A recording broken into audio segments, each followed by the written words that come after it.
Nangangamba ang ilang residente kabilang ang ilang pamilyang dumagat remontado sa sitio Camagong Infanta, Quezon na mapalis sa lupain na matagal na nilang tinitirahan. Ang pangamba ay bunsod ng umano'y pagsugod ng ilang kalalakihan na nagpakilalang tauhan ng munisipyo ng Infanta at inabisuhan umano ang mga naninirahan sa lugar na umalis at babakuran na ng munisipyo ang lugar na kanilang tinitirahan. Ang naturang lupain ay saklaw ng 10 hektarya na umano inilaan ng pamahalaang bayan upang magsilbing alokasyon ng mga residenteng nabahaan noong 2024 plus flood. Ayon kay Lola Purisima Ritual Permanente, katutubong dumagat, matagal na silang naninirahan sa lugar sa pulpa sa kanilang pagkabata.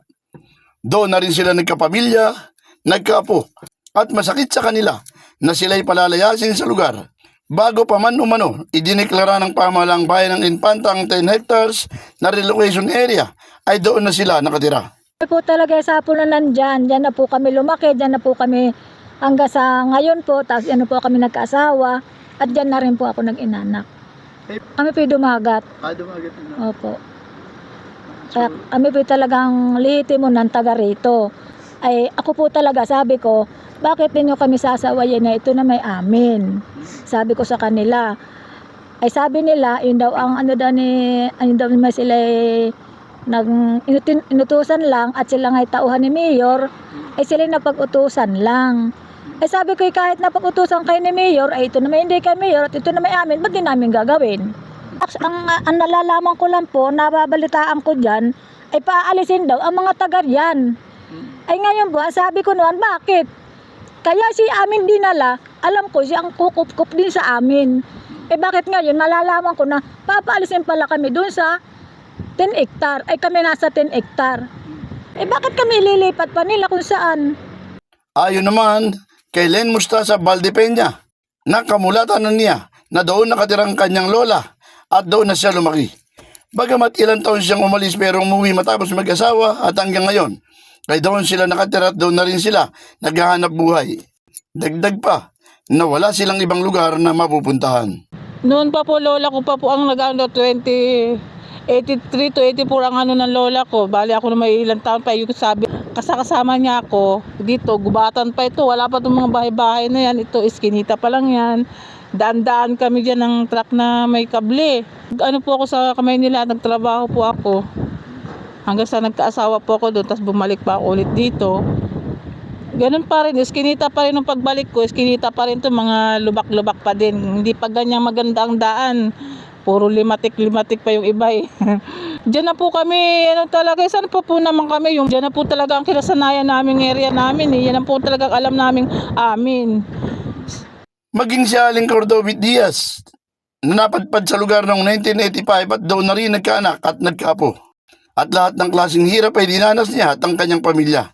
Dito na rin sila umanong mag-asawa, parehong nabulag ang tig-isang mata.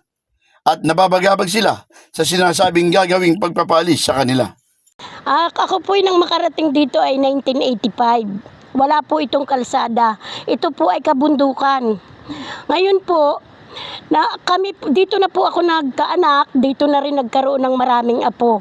Ang po nabulag ang aking kanang mata at ang asawa ko naman po ay nabulag din ang kalawang mata.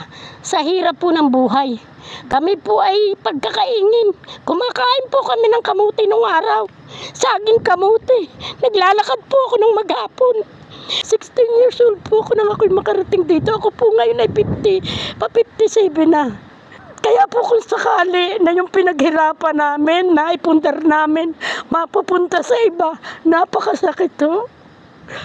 Una nang nagtungo ang ilang residente ng Camagong sa pangunguna ni Mabupa President Maribel Marquez sa pamahalang bayan ng Infanta upang iparating kay Mayor L.A. Ruanto ang concern ng mga residente ng Camagong at ipinakausap ang mga ito sa Municipal Administrator.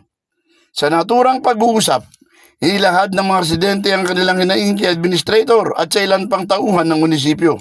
Ilang mamamahayag naman ang nagtangkang makinig sa pagpupulong. Subalit pinalabas ng administrator dahil sa umano'y. Kayo po ba yung mga taga-media? Labas po muna kayo lahat, sir. Ito ay personal na mga usapin. Hindi dapat ito. Sadya na po. Sadya na po. Media rin, sir. Agad namang tumalima ang mga mamamahayag dahil aminado naman ang mga ito na hindi coordinated sa tanggapan ng administrator ang gagawin nilang pakikinig sa pagpupulong. Na ayon sa kanila, ninais nilang mapakinggan ang pagpupulong dahil ang issue ay public interest. Maliban na lamang umano kung may itinatago o pinagtatakpan. Sa huli, inirekomenda umano ng administrator na ang mga nasa 10 hectares ay magsumite ng kumpletong listahan na aktual na umuukupa sa nasabing lupain at hahanapan ng lilipatan. Sabi po niya, at dalhin po daw doon at mag-uusap-usap daw po uli, magmi-meeting at kumbaga iaayos daw po niya. Tapos yung sabi nga niya, ay kumbaga daw ililipat daw kami ng lugar. Aba, saan po naman nila kami ililipat ng lugar samantalang ay lugar na namin. Hindi naman umano kinumpirma ng administrator kung tauhan niya ba ng munisipyo ang nagtungo sa lugar at nagpapaalis ng mga nakatira. Samantala, bagamat hindi nakaharap ng mga residente si Mayor L.A. Ruanto na abala sa mga panahong yun, subalit nagpapasalamat pa rin sila sa ginawang pagsaludar sa kanila ng administrator at iba pang tauhan ng munisipyo. Sa huli, nagpaabot ng panawagan ng mga residente kay Mayor L.A. Ruanto at sa kinauukulan kaugnay sa kanilang mga pangamba. Ay ang aking pula panawagan ay sana naman ay wag naman nila kaming ganayon at yun po talagang amin. Kami matagal na po diyan din na kami nabuhay, diyan ako nagkaanak, diyan ako nagkaapo, lahat pitagang nandiyan na. Ang akin lamang po huwag naman nila kaming ligaligin at kami po naman inananahimik. Ay, ang masasabi ko lang naman po, lalo na po